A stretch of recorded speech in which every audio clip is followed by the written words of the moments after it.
This is why we celebrate the 4th of July. The things we're talking about here. We are free to tell a president to fuck off. That is, you know what? He'll arrest us for that. He'll say, "Oh, well, you're looking at seashells. You're a criminal," right? Whatever that is. And seriously, he's hurting people. Their administration just sentenced somebody to 100 years for something that went amiss in a protest against ICE. 100-year sentence. While the January 6ers got very small sentences compared to that, and then pardoned. So these are really serious problems we're facing, but our history is full of overcoming those problems, of fighting and overcoming those problems, and doing so with joy, and being proud of the work that we've done to make the progress we've made, and be proud of the people who've been there in those fights.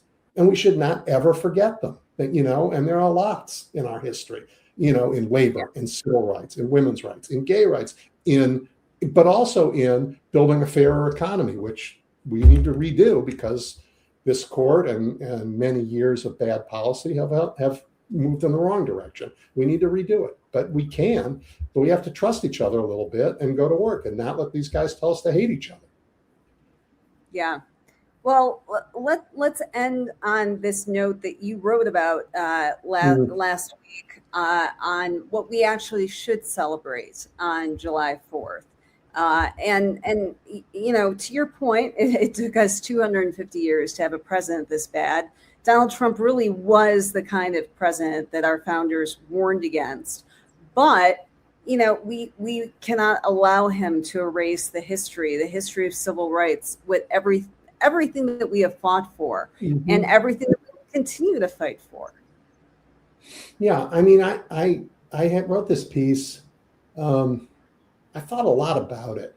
We're celebrating, everybody knows this, we're celebrating the Declaration of Independence. We didn't really have a nation, as you understand it, bound by law until we had the Constitution. And that was, more than a decade later. But we celebrate the Declaration of Independence. And we celebrate, in particular, the parts of it that anybody can quote are the parts that say all are created equal, right? I mean, it's a long declaration, but Americans know that part of it, right? We hold these truths to be self-evident, that all men are created equal and endowed with certain unalienable rights, right? Life, liberty, and the pursuit of happiness. That's what Americans know. It turns out that lots of countries in the 1960s, the end of the colonial era, said pretty much the same thing and celebrated their independence. We're different. And it's more baked into our DNA than it is any people in the world, in part because it wasn't true. In part because groups had to actually fight to make it true.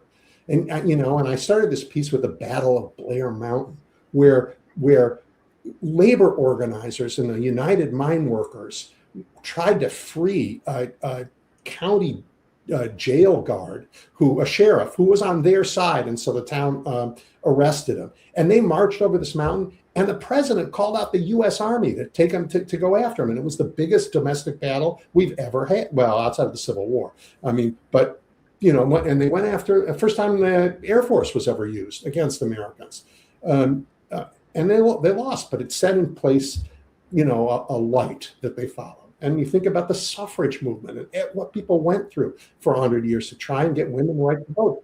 And then you think, well, no bad, none in our history has been like the Black Americans from being, dragged here in this institution of chattel slavery. And chattel slavery and the 4th of July were invented the same. Our country and chattel slavery were invented the same.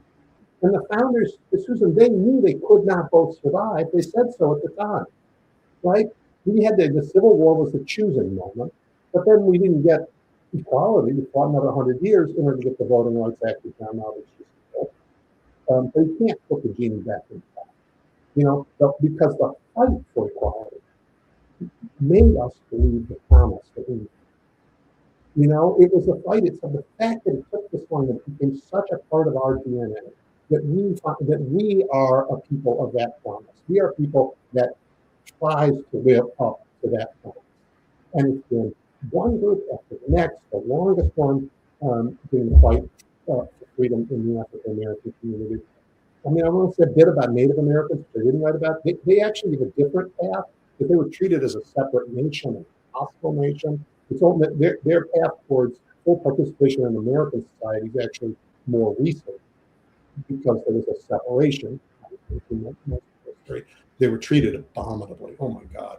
But this is who we are, and this is what we celebrate. That we didn't just write those words 250 years ago, but that we shed blood and talent and time and love, and we came together to live these aspirations, and we did it in major fights, whether it was Blair Mountain or Stone Mountain or Edmund Pettus Bridge, or through the terrible Tulsa race war that they had there. They called it a riot. It wasn't. They just burned down Black Tulsa. We had a 1919 incident in Chicago when some poor kid tried to get on a beach when he couldn't swim well, but it was a white beach and he got pushed back in. That caused an enormous fight. We went through all of this, and these bitter labor fights. We went through these bitter fights for women to vote. We had this Stonewall you mentioned, and the ongoing battles for the right to love who you want to love. These fights, more than the words themselves, made those words meaningful for Americans. And that's what we celebrate. That's why the 4th of July is so great. And that's why Donald Trump is standing by himself in an empty field, surrounded by armed guards in Washington, because none of that means anything to him. Not one bit of it means anything to the man in the White House. Right. But he doesn't get to dictate how we celebrate the 250th anniversary, no matter how he's hijacked it.